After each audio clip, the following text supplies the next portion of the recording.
You get over here and clean my house already. Just how long are you planning to keep me waiting? The garbage can is starting to stink. It's absolutely disgusting. I can't believe I have such an ungrateful daughter-in-law, making her own mother live in such discomfort. Do you have any idea how unhappy this makes me? This is what I get after everything I've done for you? Mom, we already talked about this. I told you I'm super busy this month. I really don't have time to come over and clean up. Can't you handle throwing out the trash yourself? I mean, it's your house, isn't it? It's only natural to do at least the basic chores in the place where you live. You could also work with Derek to divide up the cleaning task. He lives there too. Excuse me, are you really expecting me and your brother to take on this responsibility? Are you really pushing this work onto us? You're forgetting something, young lady. This mess all started because you selfishly chose to leave. You just took off, no thought to how things would be for us, and now look at the situation we're in. And you think you don't have to take responsibility? Oh, wrong. This is all your job, so get it together and take care of it properly. But why? Why is this still my job? I don't even live there with you anymore. I moved out, remember? Why would chores in your house still be my responsibility? Oh, you don't get it, do you? What do you think I gave birth to you for? Honestly, a daughter who can't even do her own chores, who can't handle household duties, who thinks she can just up and leave whenever she wants. How selfish can you be? A girl like you, a daughter, so disappointing. Do you know how much you're hurting your parents by acting this way? Wait a minute. Weren't you the one who kept telling me to leave? All those years, you told me if I didn't like the way things were, I should just move out. Over and over, I heard the same thing. You made it sound like you wanted me out of the house, so I listened. I finally did what you said and moved out, but now you're calling me selfish? You're acting like I just left without reason. Honestly, I don't get it. What did you actually want from me? Oh, I'll tell you what the problem is. It's because you're a pathetic little nerd, isn't it? You spend all your time with those creepy comics and weird anime. Your brother, on the other hand, he's actually doing something with his life. He's aiming to become a musician, working to improve himself every day. And what about you? Wasting time with that geeky stuff? It's creepy, and honestly, you should be embarrassed. Your brother Derek is popular and has friends. Meanwhile, you're just some gloomy, introverted loser. And so what? Why does it matter what I like? I don't complain about the things you're interested in, so please stop judging me for what I enjoy. Manga and anime aren't to blame for anything. It's not like they're doing harm. In fact, they're valued worldwide. People from all over appreciate them. Honestly, you're not even in a position to dismiss things that are respected and enjoyed globally. Oh, listen to you acting like you're so superior all of a sudden. Since when did you get such a big attitude? You're just a little girl who used to hide in her room all the time, shaking and scared. And now just because you moved out, you think you can talk down to me? Maybe you need another lesson. Maybe I should straighten out that arrogant personality of yours. Maybe I need to fix that twisted attitude right back into place. You know what? I already understand that there's no point in having this conversation, Mom. I get it. We're just never going to see eye to eye. Talking to you is like talking to a wall. Anyway, you should handle your own chores in the house you live in. I'm seriously busy, and I can't keep running over there to help out every time you need something. Oh, wow, look at her. You're so annoying. You're disgusting. How did I end up with such an ungrateful daughter? If I'd known my child would turn out like this, I wouldn't have even bothered having you. Look at Derek. He's paying $300 every month to help with the household expenses. He is a good son. Maybe you should try to learn from his example. What? Are you serious right now? Fine, then I'll just stop sending you any money from now on. Oh, listen to her. This is hilarious. Oh, you're so full of yourself, aren't you? Go ahead and stop if you think that's a smart move. Go ahead and see if I care. Fine, consider it done. I'm done with this, and pretty soon you'll figure out which one of us has really been taking things for granted. Oh, please, you're nothing but a weak, useless girl. You really think you're needed here? Nobody wants a daughter who can't even handle basic household chores. If you're so useless, then go ahead and just go find somewhere else to be pathetic. That's fine, just pretend I'm gone. Don't contact me ever again. If that's what you think, then don't reach out. Oh, is that so? Well, I'm the one who should be saying that to you. I'm done with you. I'm cutting ties with you. You're a daughter with no use whatsoever, nothing but a burden. Fine, understood. Goodbye then.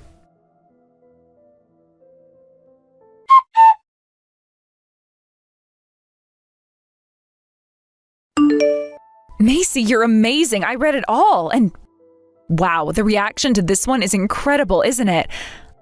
I can just tell it's going to be a massive hit. I mean, how on earth are you able to craft a story with so much depth and detail? Honestly, it's astonishing. Thank you, Nina. But there's no need to go overboard with the compliments. But I mean every word of it. There's something in your works that sets them apart, you know? They always have this really profound, dark atmosphere, but that darkness feels so real. Like it's reflecting something that anyone could actually feel deep down. It's like you capture this raw emotional reality that people have a hard time putting into words themselves. There's this storm of empathy among readers right now. As for me personally, I just can't get enough of this story. Really, this is something only you could create, Macy. No, please stop.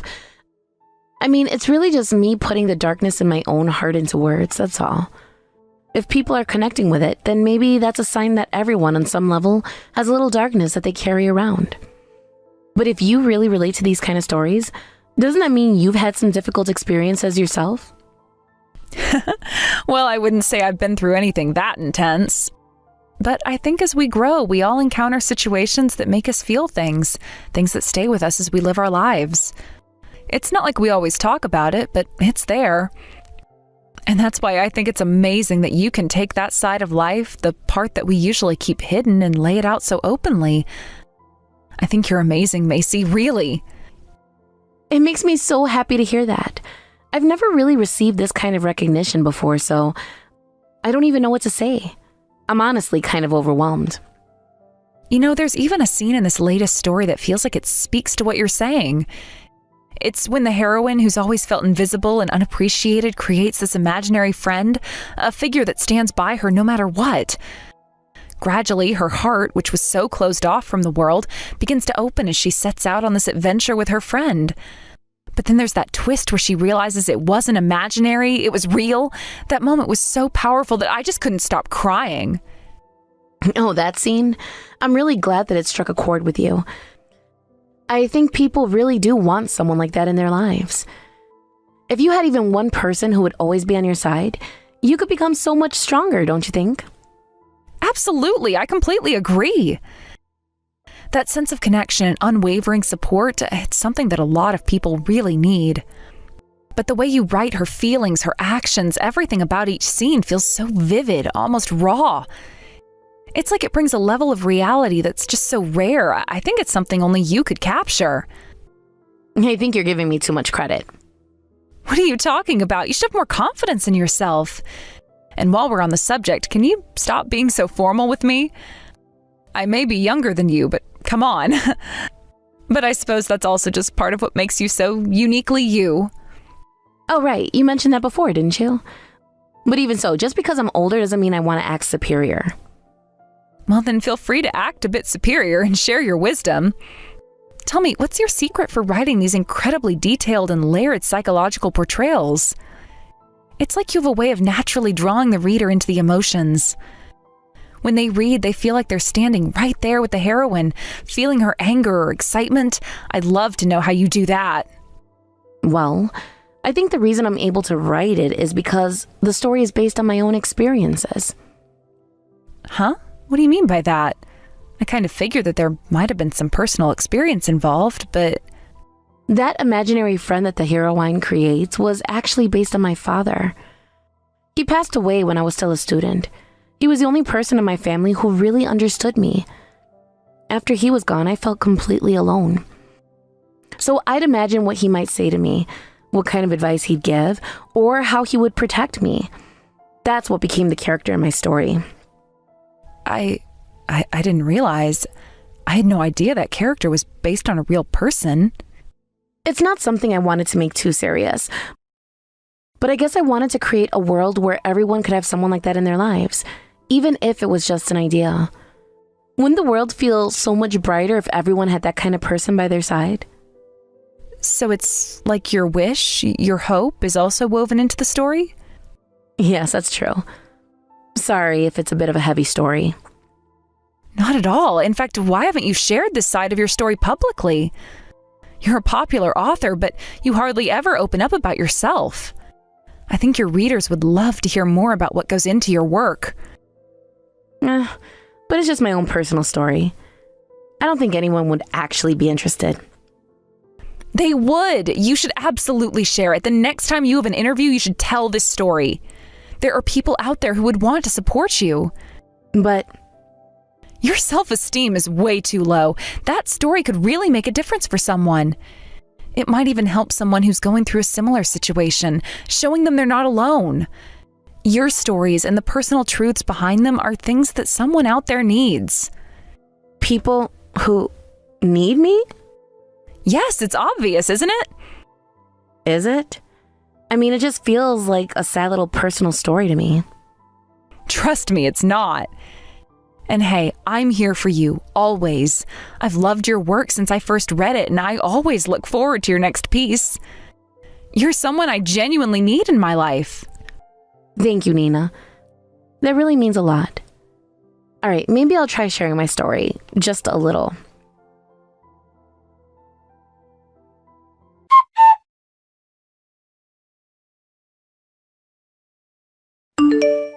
Macy, where are you? What's going on with the remittances? Huh? I already told you I won't send any more remittances. You're the one who told me to stop sending them. You really think I'm going to stop? I am your parent, you know. I raised you this far. And now you think it's fine for a parent to suffer like this? If you're going to suffer, just do it. In fact, you've been living so easily all this time. That's why you can talk so recklessly, saying such shameful things. You should start to understand your own worth and be more self-aware. What did you just say? I am your mother, you know. Do you really think you're alive because of anyone else? If we're talking about that, the same goes for me. It's because I've been sending you $3,000 every month that you've managed to survive until now. You're living off my support, and you have the nerve to speak to me like this? What? $3,000 a month? You've been sending me that? Huh? What are you saying now? If you just check the bank book, you'd know.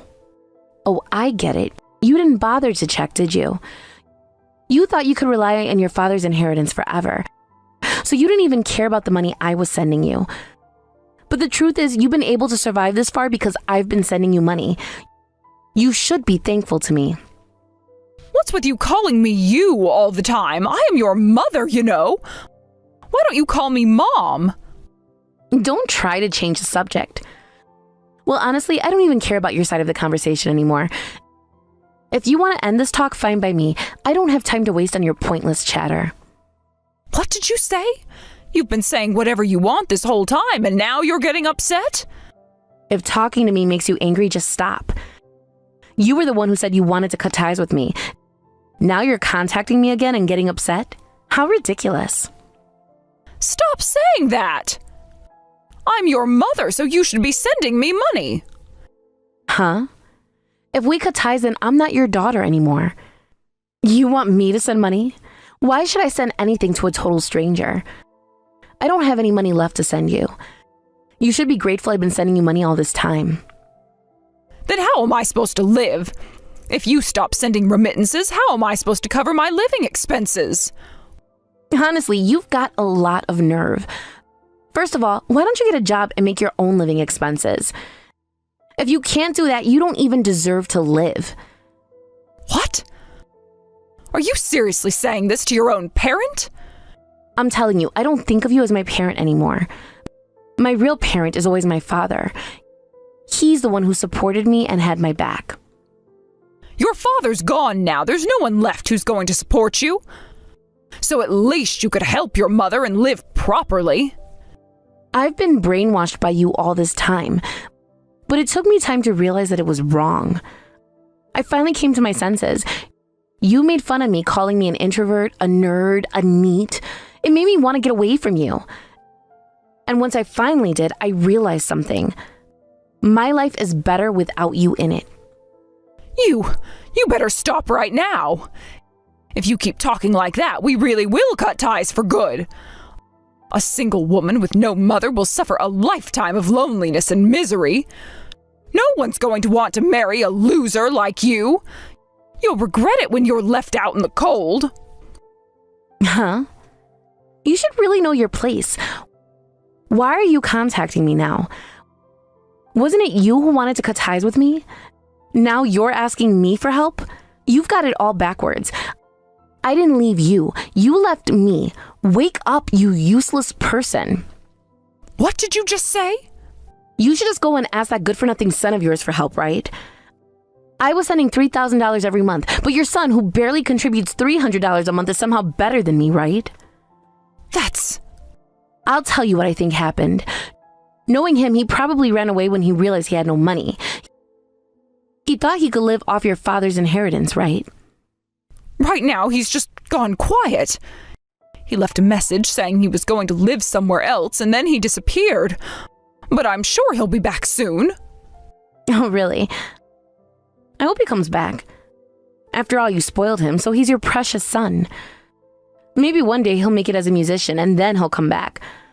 But with just $300, he's not going to get anywhere. That's what I've been saying. I need you to send me money. $3,000, just like before. Send it right now. You know, you've never earned $3,000 yourself, so how can you casually say, just send me $3,000? You're so naive. I can't stand it. To think that I was raised by a woman like you makes my skin crawl. Your father was a good earner, so I didn't need to work. And yet I ended up with children like you. Where did I go wrong in raising you? Well, it's probably because you have my DNA. But still, I've managed to succeed quite well, and I probably inherited more of my father's blood. Success? Are you even working? If it wasn't working, there's no way I could send you $3,000 a month. Think before you speak, you ignorant woman. What is wrong with you? I don't care, but if you're successful, then you can afford $3,000, right? I don't want you involved in my life anymore, so I'm not going to tell you exactly what I do. But let me tell you, I've channeled all the anger from everything you've said to me into making my current job a success. In the end, all the suffering I endured wasn't in vain. It made me stronger. I was so angry when you took everything my father left me and used it for yourself. But now I can live because of my memories of him. I consider what he left me the greatest inheritance. Huh? What are you talking about? Whatever, just send me the money. It's pointless to talk to a monkey who can't understand anything. I don't expect you to realize your mistakes now, and frankly, I don't care. What matters to me is that I'm happy now. I learned that from someone who taught me. As for you, you're going to fall into hell whether I stay silent or not. So go ahead, cry all you want, suffer, and see if anyone helps you.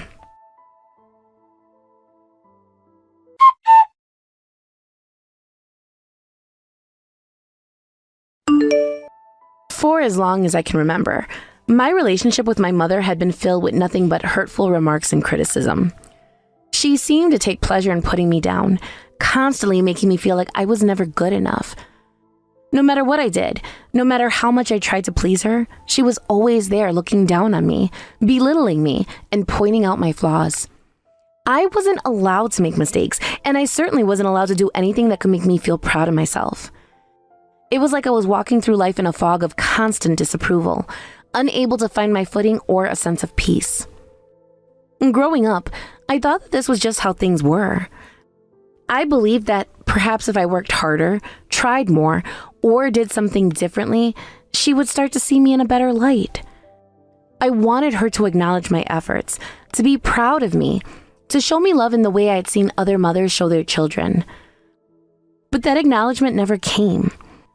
Instead, I found myself constantly under her microscope, always criticized for things beyond my control, always being told that I could never live up to the standards she had set. It wasn't just the verbal insults that hurt. It was a lack of care, the absence of genuine support or affection.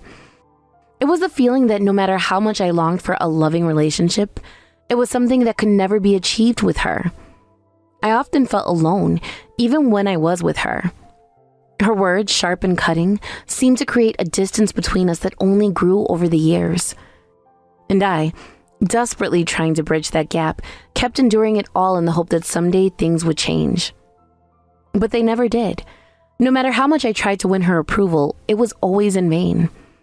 No matter how many sacrifices I made, no matter how much I tried to make her proud of me, there was always something more to fix.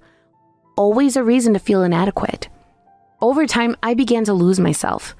The person I once was, full of dreams and aspirations, slowly faded away. Instead, I became a shadow of myself, someone who existed just to please someone who would never be satisfied. And through it all, my mother remained indifferent, never showing the slightest sign of remorse or self-reflection. It was as though she had no idea of the damage she was causing, or perhaps she simply didn't care. Her criticism became a constant presence in my life, and I began to wonder if I would ever be able to escape it. The emotional weight was too much to bear, and yet I didn't know how to break free. I was stuck in a cycle of longing for something that would never come. I had hoped for so long that if I just kept trying, kept being there for her, eventually she would see me. But that day never came. And then one day it hit me. I realized that nothing was going to change. My mother was never going to acknowledge the pain she had caused me, never going to apologize for her actions, never going to treat me the way I'd always wanted to be treated. She was never going to see me for who I truly was or appreciate the person I had become. All the hopes I had carried with me for so many years suddenly seemed foolish. I couldn't keep waiting for something that would never happen. It was at that moment that I made the difficult decision to cut ties with her completely. The decision wasn't easy. It wasn't something I arrived at lightly. In fact, it was one of the hardest choices I had ever made. After all, she was my mother, and I had spent my entire life trying to make her love me. But I finally understood that I couldn't keep putting myself through the emotional turmoil of trying to get her approval. I couldn't keep allowing her to manipulate me with her cruelty.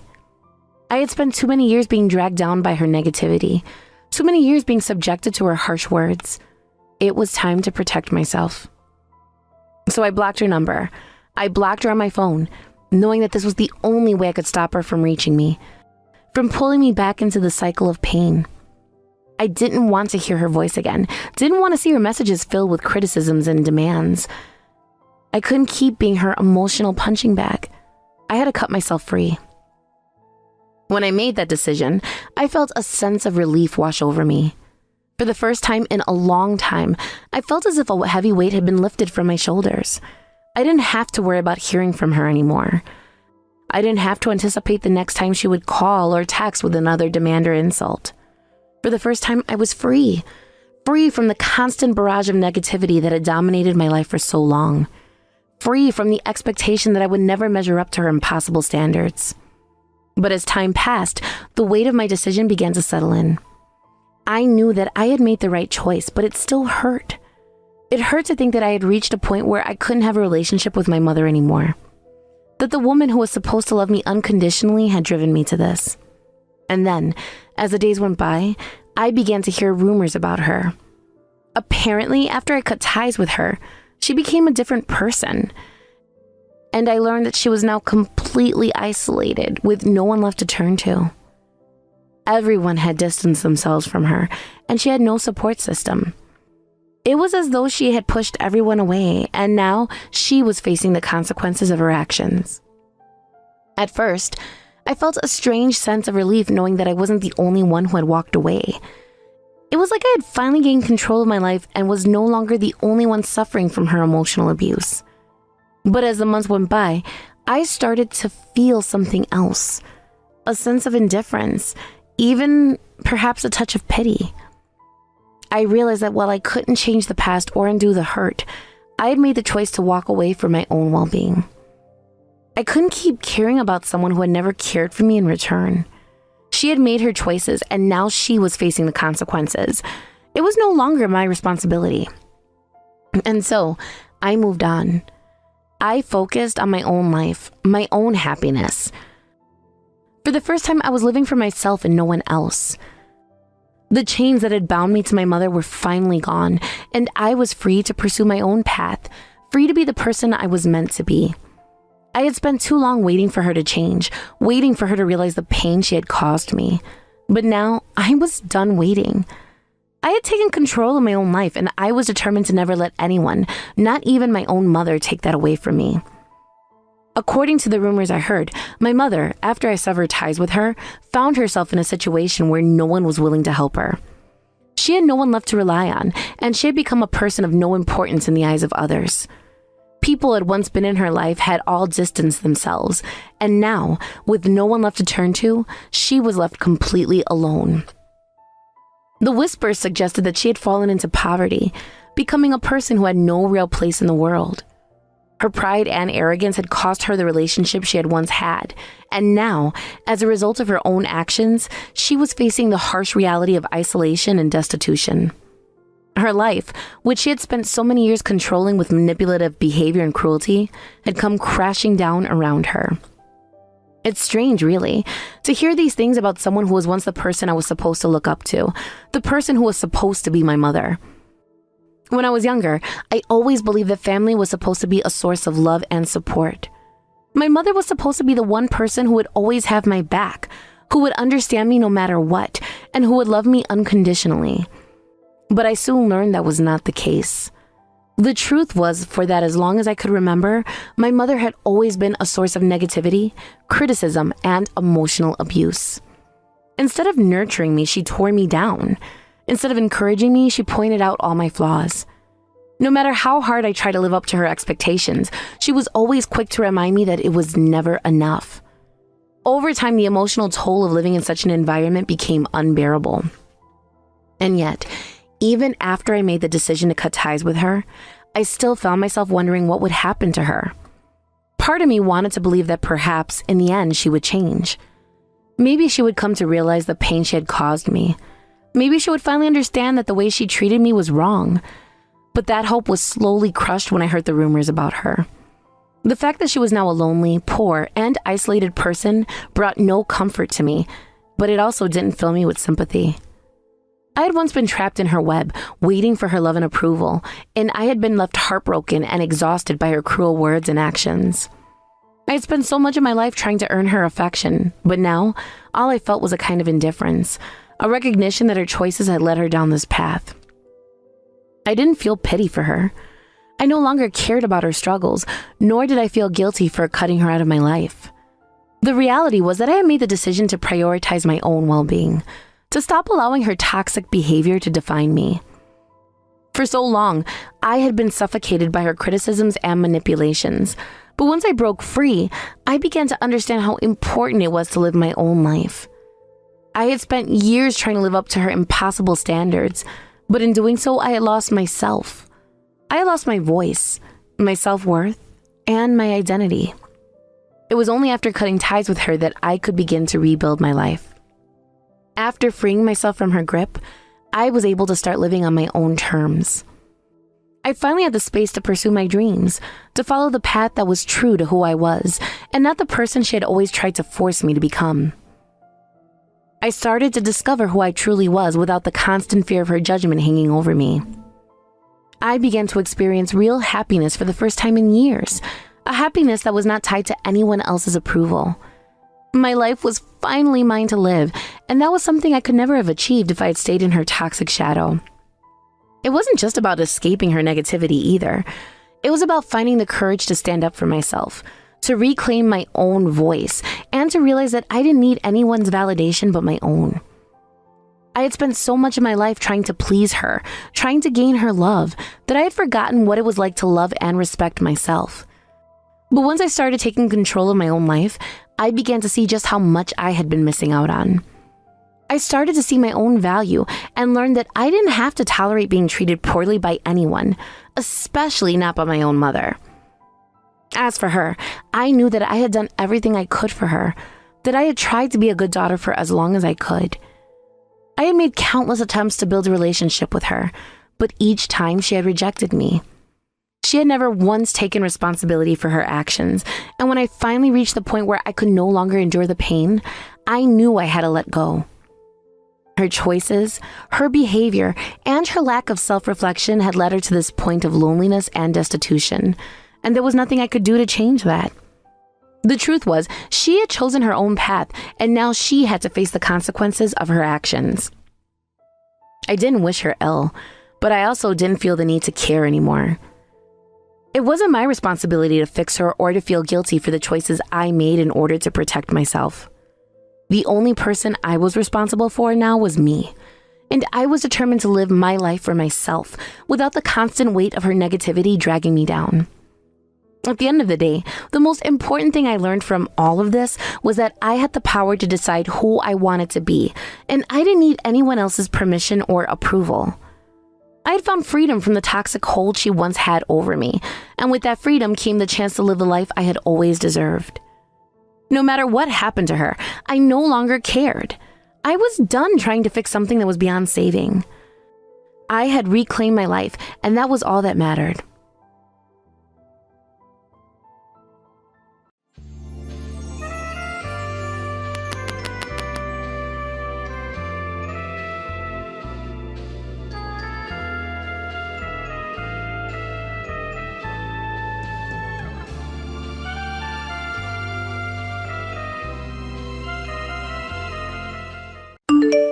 Well, aren't you a high and mighty daughter-in-law? I'd love to know what kind of tricks you used to lure our son into this marriage. You're a woman who can barely keep a household together, and he never should have married you in the first place. And I'll have you know, my son has been saying the same thing. He's not happy at all. Maybe it's time you did everyone a favor and hurried up with a divorce. Bethany, are you really saying that's how your son feels? That he's unhappy with me? That's a cruel thing to hear from him after all the work I've put into keeping this family going. Between the two of us, I'd have to say it's him who would be completely lost without me. If I weren't here to handle things, he wouldn't even manage his basic daily life. Oh, listen to what this defective product is spouting off now. Does she actually think she's crucial to our son's life? Oh, how laughable. Defective product? Are you actually calling me that? Yes, who else? You've been married to my son for how long now, and yet you can't even give him a single child. Waiting around all this time, hoping for some grandchild, and you've delivered nothing. Honestly, are you capable of getting anything right? I don't think it's too much to ask for you to fulfill at least the most basic expectations as a wife. You're completely failing us. Is this really what you want to discuss again? If that's how you feel, then let me ask something. Would you consider moving out? I mean, think about it. With you and your husband sleeping in the room right next to ours, it's really not an environment that encourages intimacy or family planning. It's hard to feel comfortable or even think about having children when we don't have the space to ourselves. Oh, don't flatter yourself. Do you really think we're so nosy as to eavesdrop on you? Just how self-absorbed can you be? Seriously, the attitude you have, I'm starting to wonder if that illness you claimed to suffer from in the past was actually a mental condition. Were you ever properly diagnosed? No, it was a real illness. Nothing like that. Why would you even say something so hurtful? Look, you say you want grandchildren, so wouldn't you want to try being a bit supportive for once? My husband and I both work long hours, and frankly, most days we're simply too exhausted to even think about intimacy. And I've been constantly hearing complaints that I'm supposed to handle all the household chores by myself. Given all of that, how do you expect me to feel motivated or prepared to start a family? Oh, and that's supposed to be my problem? Really? I'm sorry, what? You're working because you wanted to work, right? They're letting you go off and pursue your so-called career out of generosity. It's only out of their kindness that you're even allowed to work outside the home. You should be dedicating yourself fully to household duties. You insisted on being a working woman, so the least you could do is feel some remorse for not being able to fulfill your role as a proper wife. I don't know what you're talking about. We're not living in the past anymore. Times have changed and women work now. Besides, if I stopped working, how do you expect us to afford living here? My income is what helps support this household. Without it, what's your plan for maintaining everything? Or do you just expect money to appear? Oh, really? I can't believe how self-important you think you are. You honestly believe that you're holding this household together, don't you? Well, even if you weren't here, I would manage just fine. I can cook, clean, and do everything myself. I am, after all, a stay-at-home wife with years of experience. Don't kid yourself. This household could easily function without you. If that's how you feel, then by all means, start doing it right now. You're the only one in this house who isn't working, so why is it that you don't handle any of the housework? Because that's a wife's job. I've done my time. I've earned the right to rest. Now you're the daughter-in-law. You should be the one to take over these responsibilities. It's the natural order of things in this family, and that's how it's going to stay. It seems more like it's convenient for you, doesn't it? Anyway, I don't think this is the right time to keep discussing it. Let's talk more directly about this another time. I have work to finish, and I need to go shopping afterward. Do you have any requests for dinner tonight? Dinner with you? No thanks. I'd rather lose my appetite than sit down for a meal with you. We'll be dining out tonight, so don't bother. I see. All right. If that's what you want.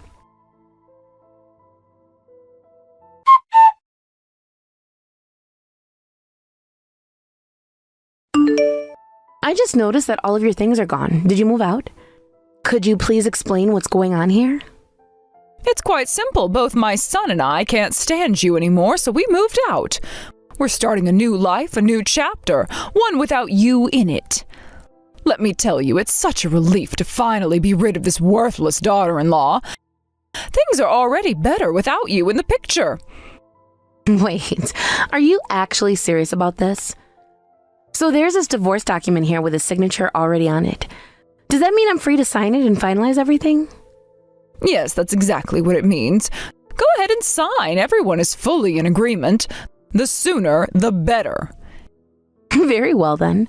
If that's what you all want, I'll divorce my husband who makes a mere $8 an hour. Doesn't seem like I'll be missing out on much.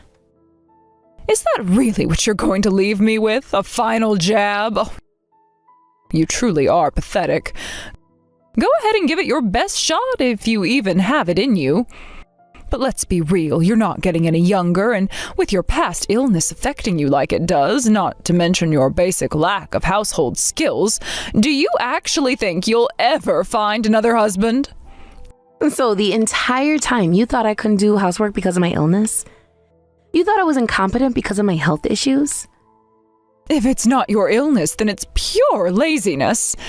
That's the only other option. Imagine trying to push housework onto your husband. Oh, it's disgraceful. In this family, such excuses don't fly. I see. All right. I understand your feelings perfectly now. In that case, I'll proceed with the divorce. Goodbye.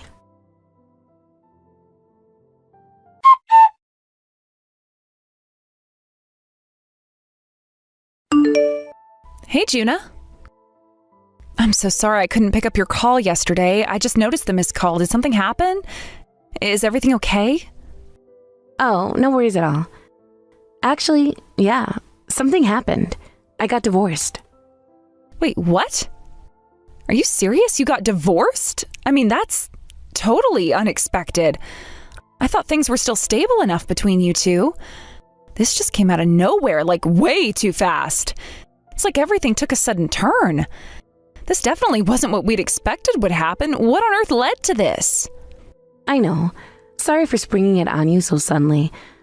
Believe me, it was a huge twist for me too. Even now, I'm still trying to wrap my head around everything. But you know what? Yesterday, when it was all said and done, I actually felt a strange sense of relief. I mean, I didn't think I would feel that way, but I felt so light, like a weight was lifted off my shoulders. So I couldn't help it. I had to call you and tell you. I guess I just needed to share it with someone who would understand. I get it. I totally do. I mean, that makes sense. But you're sure you're okay?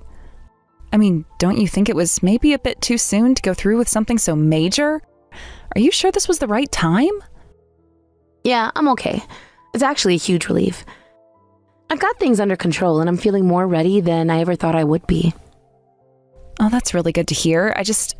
Well, I was a little worried. Did his mom say something to you again? Was she giving you more grief? I wouldn't put it past her. Yeah, well, that's exactly what it was. He's been nagging at me for so long now, always saying things about how I haven't had kids yet and how I'm the one to blame for that. She's convinced that the fact I'm still working is entirely for selfish reasons. That I'm putting my career first when really, she's the one who's been insisting on things being a certain way. She even blames me for not being able to conceive. And then, get this, she went as far as saying that the reason I had health issues before was probably because of some mental illness. Are you kidding me? She seriously said that? All of it's complete nonsense. None of what she's saying even has any basis in reality. I mean, how could she just make all that up? She's acting like everything is your fault when she doesn't know the first thing about what's actually going on. And after all that, you went through with the divorce? Well, actually, they just left a signed divorce paper on the table without even talking to me about it. So I added my signature and submitted it. It felt strangely satisfying, like turning the page on a whole chapter of my life. You're kidding. Nope. They even packed up their things and moved out on their own. I didn't have to do anything. It was like they made it so easy for me. They just left, like they'd never been there. And honestly, I'm relieved. No mess, no more nagging, just a quiet space to finally breathe in. Wow, I can't believe it. I know you've worked so hard. You've been doing so much for that family, giving everything you had to make it work. You were even working so hard at your job, pushing yourself, all with the goal of one day having kids and being able to provide them with a stable, loving home. You even built up your own business, making sure it could support you and a family, and you succeeded. You've given so much to make that vision come to life. And after all that effort, for them to say these things and leave, it's heartbreaking. You deserve so much better. Thank you so much. That means a lot to me. But honestly, I couldn't care less about what they think of me now. They didn't want to see my side of things or understand why I worked so hard. They just wanted to judge and control me. I'm just relieved it's done. And honestly, if I'd stayed any longer, they would have drained me dry. I can't let people like that keep taking from me without giving back. I don't have to justify my choices to them. I'm just glad they don't know the full details of my life now. They don't deserve to, and I'm free to live how I want without them hovering over me. You're probably right. They'd only take advantage if they knew more. But I just can't believe his mom. She completely believes her son is perfect and blames you for everything, without ever seeing that he's done plenty of things wrong too. It's so ridiculous how blind she is to reality. But hey, they won't be able to be so smug forever. Sooner or later, they'll have to face the truth. Exactly. Their time will come. Sooner or later, I have a feeling they'll reach out again.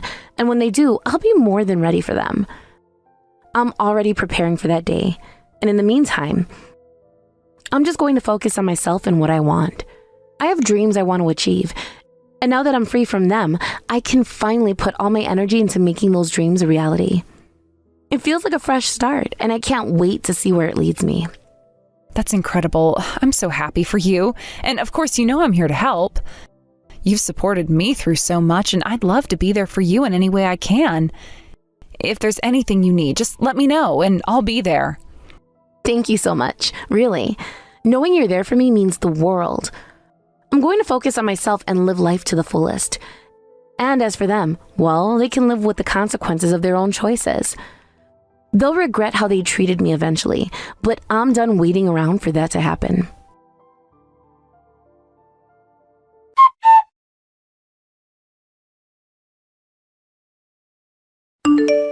Juno, what's going on? That kid's hourly wage, it was really only $8?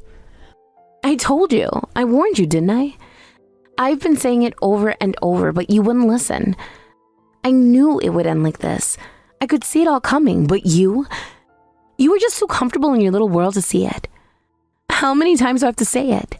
How many times do I have to scream it before it gets through to you? I was right. I've been right all along, and now look where we are. You thought I was being paranoid or dramatic, but here we are, staring at the wreckage of it all. It's all crumbling down just like I said it would. But I thought you were just misunderstanding things. We've never had trouble with finances before, right? So I figured his wage couldn't possibly be as low as that. We've been okay until now. Oh, you thought everything was fine just because we never had issues before? You thought it would always be that way, didn't you? You've been living in denial, refusing to face the truth. But here's the thing you don't get. You think that because things have not exploded yet, we're in the clear. That's just naive. I've been telling you, warning you, and now that it's come crashing down, you're still acting surprised. I've been carrying the load all this time, shouldering the burden of making sure everything stayed in place, but you couldn't even see the cracks forming. You refused to. You were too busy in your own little world thinking it would all work out. I didn't think it was this bad. I really didn't. I trusted that we could handle whatever came our way. I thought that you were exaggerating, but now, seeing it and hearing it, I can't believe it. I really thought we were fine. I don't know why I'm surprised. I've been saying this for years, and you've just been blind to it. You wanted to believe everything was okay, so you kept pretending it was. But we were never fine. How could we be when you wouldn't even look at the truth? You just kept avoiding it, thinking it would go away on its own, thinking it would fix itself without anyone doing anything. But I can't live like that anymore. I can't keep pretending everything's fine when it's falling apart right in front of us. But we've been through so much together. Oh, this isn't like you. Why are you doing this now? Why are you shutting me out now? June, we've faced worse, haven't we? Why would you just give up on us now? It's not about giving up. It's not about abandoning you. It's about realizing that we've been stuck in a cycle. A cycle where I carry everything, and you just stand there hoping I'll make it all better. I can't do that anymore. I've been holding it together for far too long, but now I'm tired. I'm so tired of pretending that this works, because it doesn't. It never has. You don't understand. You think it's just about fixing things with words or promises, but it's not that simple. You can't fix years of neglect and apathy with a few apologies. I've never wanted to neglect you. Never. I've always tried to do my best. I know I've made mistakes, but I do appreciate everything you've done for us. I didn't see how much you were carrying. I didn't realize how much it hurt you.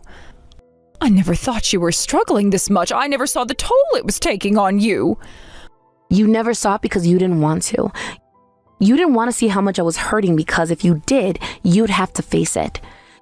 You'd have to face that I've been drowning for so long, and I couldn't keep going like this. But instead, you just kept going on thinking everything was fine. I've been suffocating under the weight of everything. I've been trying to carry it all for us, but no one ever asked if I was okay. No one ever asked if I was breaking. I've been trying to make sure you're comfortable, that everything runs smoothly, but it's been eating me alive and you didn't see it. But now, it's all too much? Now you're telling me you're done? June, please, I don't want to lose you. I've messed up, I know, but I can fix this. I can do better. Just don't give up on me now. Don't give up on us. It's not about fixing it, though. You're still thinking this is something you can fix, but it's not. It's not about making it better. It's about the fact that I've been carrying everything for so long. I've been the one picking up the pieces, making sure everyone else is okay while I fell apart. I've tried to make it work, but you can't make something work when one person is doing all the work, and it's exhausting. I'm not asking you to fix it. I'm asking you to understand that I can't keep doing this for you anymore. I'm asking you to see that I have my own needs, my own pain, and it's time for me to live for myself for once. I didn't realize I was taking you for granted. I always thought you were strong. I never saw how much you were suffering under the surface. You've been doing everything, and I've just been letting you. I should have noticed. I should have seen how much you needed help, how much you needed support, too. But I didn't. I was so wrapped up in my own problems that I didn't see what you were going through. I've been telling you. For years, I've been telling you that I couldn't keep doing it all, but you kept thinking I could. You thought you could keep depending on me, keep telling me to take the weight of everything. I thought you'd see it. I thought you'd realize eventually. But you didn't. And now I'm tired. I'm tired of waiting for you to wake up. I'm not angry. I'm not even disappointed anymore. I'm just done. I've given everything I could. I can't give anymore. And it's time for me to stop. Please don't leave me. I've been a fool. I can't change the past, but I swear to you, I can change now. I can try harder. I won't make the same mistakes. I promise to be there for you, Juna. Please don't walk away. Not like this. Not after everything we've been through. You keep saying you'll change, but you don't understand. It's not about promises anymore. It's about seeing the truth. You never saw it. You never saw the depth of what I've been carrying, and now it's too late. I can't keep living in the shadow of everyone else's needs. I have my own life to live, and I can't keep waiting for you to notice me. I've waited long enough. What does that mean, though? If you're saying it's over, then where does that leave us? Where do I go from here? I don't know, but I do know that I can't keep pretending anymore. I've been waiting for you to change, but I can't wait any longer. It's time for me to live for myself. I have to stop being the one who holds everything together. And you have to learn to stand on your own without me.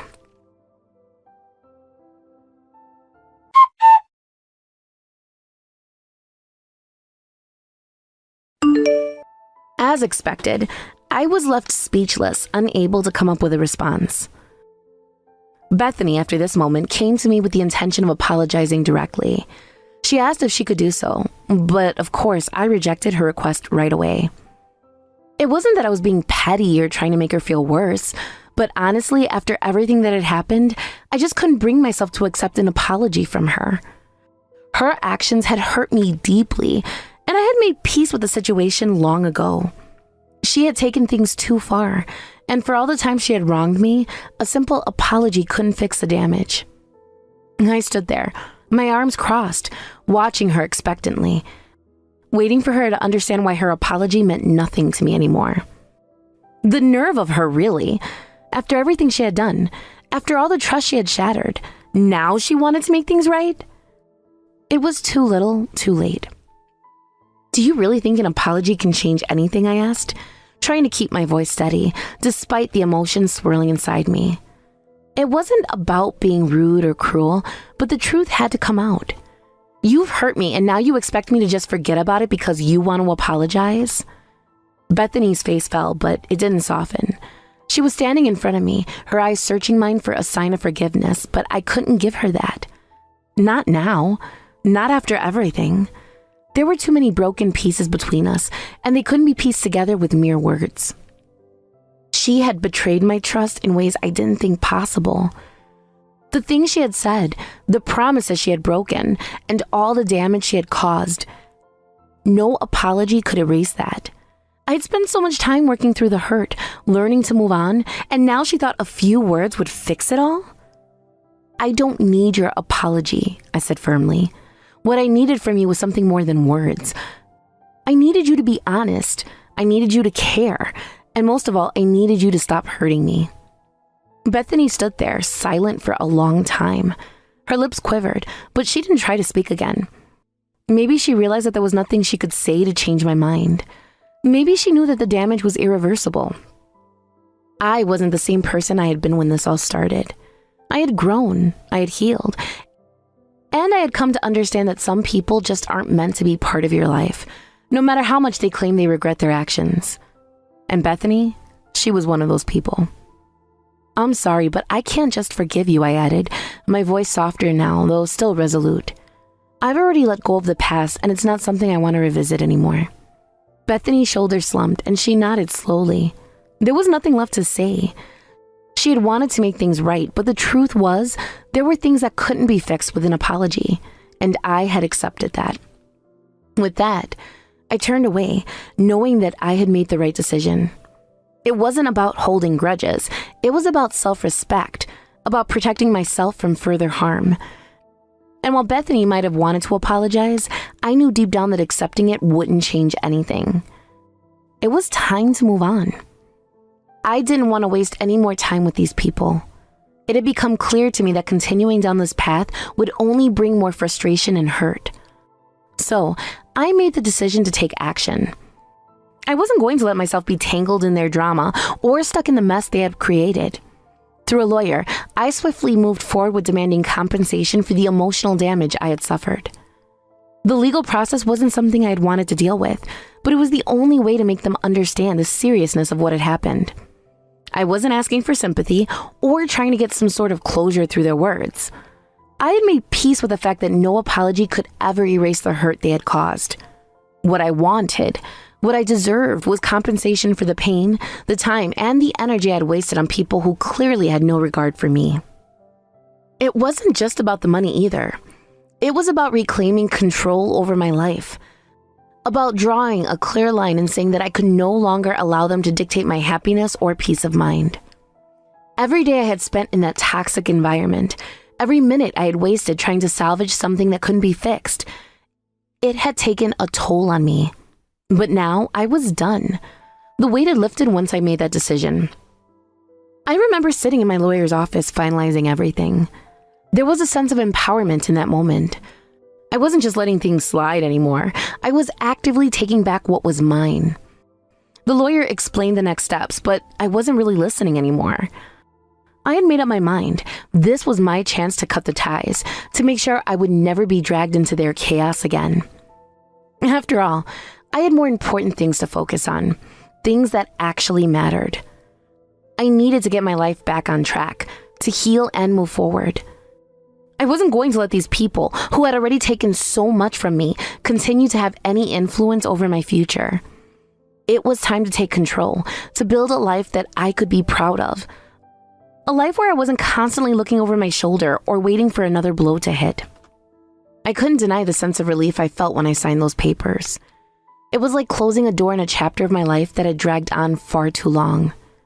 I had been patient, I had been understanding, but no more. Now I was ready to move on, and nothing was going to stop me from taking the necessary steps to do so. With that decision, I felt as though I had finally freed myself from their hold. I knew I would face challenges ahead, of course. Life is rarely simple, but this was different. This time, I was doing it on my terms. I wasn't waiting for them to decide my fate, or for them to offer me their half-hearted apologies. I had taken the first step in taking back my life, and from there, I knew I would be okay. In the end, I realized that reclaiming my life wasn't just about what they owed me. It was about standing up for myself, about demanding the respect and dignity I deserved. And from that point on, nothing could take that away from me. I heard that my ex-husband got completely enraged by her husband and that there was quite an altercation between the two of them. But frankly, what happened after that doesn't concern me at all, and I have absolutely no interest in it. To be honest, I wasn't even surprised.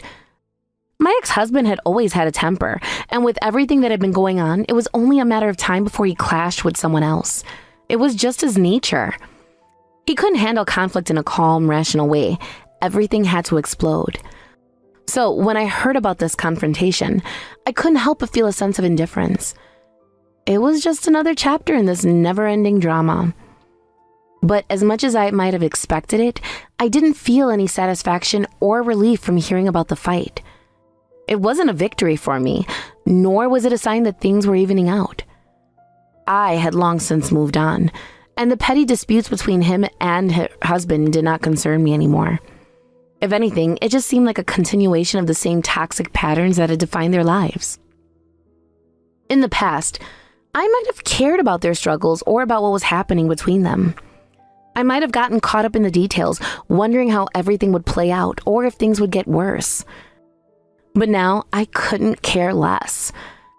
I had my own life to live, my own path to walk, and I was no longer invested in their endless problems.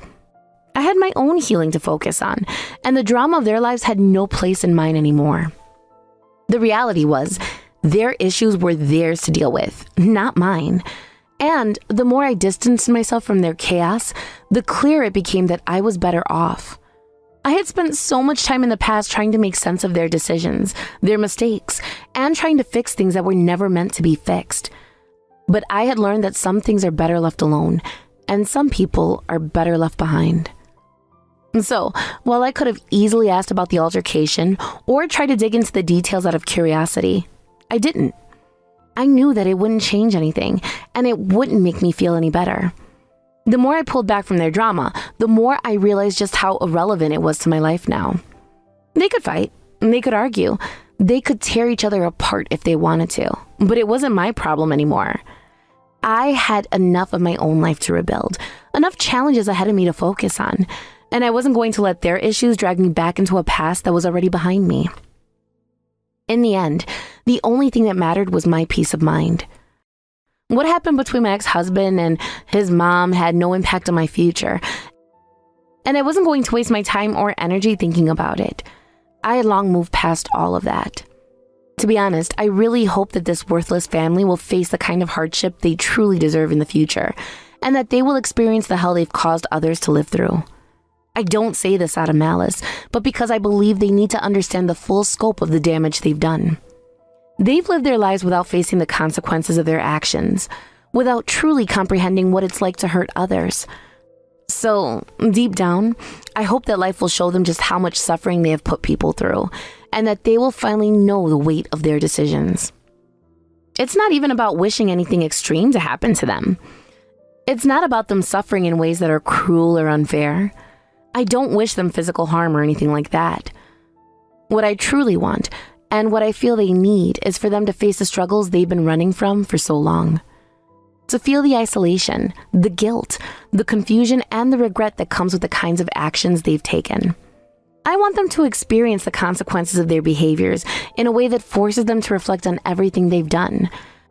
To finally understand the emotional toll they've put on the people who once cared about them. The hardest part, though, is that these people have never known true struggle. They've lived in a bubble of privilege, thinking they can get away with anything. They've taken advantage of others without batting an eyelash, believing they're above reproach. They've pushed boundaries, broken promises, and torn apart relationships without any care for the aftermath. They've lived in this little world where their actions have never come back to haunt them. But deep down, I know that no one can keep running forever. Life has a way of evening the score, and one day it will catch up with them. I've spent far too many years caught in their web of lies and manipulation, desperately trying to understand them and make sense of their behavior. Every attempt to reason with them was met with more games, more deceit, and more empty words. I wanted to believe that things could be different, that they could change, but I came to realize that they weren't interested in change. They weren't interested in self-improvement or learning from their mistakes. They were just interested in keeping up the facade, in maintaining their false sense of control. And so, I decided I couldn't be a part of that anymore. I had to detach myself, not because I wanted revenge, but because I had to protect my own peace. I couldn't keep investing energy into people who weren't worth it. They weren't worth the time, the effort, or the emotional investment. I had to put myself first. But even after I walked away, it didn't stop the bitterness from lingering. It didn't stop the feeling that they needed to face the consequences of their actions. In the past, I might have tried to understand them, tried to find a way to reason with them. I might have tried to sympathize with their struggles, but I had to let go of that. They had shown me who they were too many times, and the truth is, I'm tired of their games. I don't want to be a part of their endless cycle of mistakes and empty apologies. So now, I don't feel the need to justify myself to them or try to explain why I feel the way I do. The truth is simple. I want them to face the consequences of the mess they've made. I want them to feel the weight of their wrongs. Not just for a moment, but long enough to truly grasp how much damage they've caused. Maybe this is the hardest part of healing for me. Letting go of the idea that they'll ever truly understand or learn from what they've done. But I don't need them to. It's not about me anymore. It's about them and the world they've created for themselves and the reality they'll one day have to confront. It's about the lessons they should have learned years ago, but I hope they'll learn eventually. I hope they'll realize in the harshest of ways that their actions don't exist in a vacuum. That the people they've hurt along the way won't just forget, and that they'll have to live with the knowledge of the pain they caused. I'm not holding on to anger or resentment, though. I don't want to carry that weight. But I do believe in justice, in the idea that people should be accountable for their actions. They shouldn't get off scot-free. They need to see what it feels like to lose something, to regret something, to have to rebuild their own lives from the ground up. Only then will they understand what it's like to be on the receiving end of their destructive behavior. Only then will they truly know what it feels like to face the consequences of their choices. And maybe, just maybe, it will teach them something about empathy, about remorse, and about the value of the people they've hurt. But I know in the end, this isn't something I can control. They're going to live their lives, and I'm going to live mine. The only thing I can control is how I choose to respond to everything they've done. I choose to move forward, to leave them behind, and to focus on building a future that is free from their toxic influence. What they go through in the future is up to them, but my hope remains that they'll finally learn the hard way what it means to be truly accountable for their actions.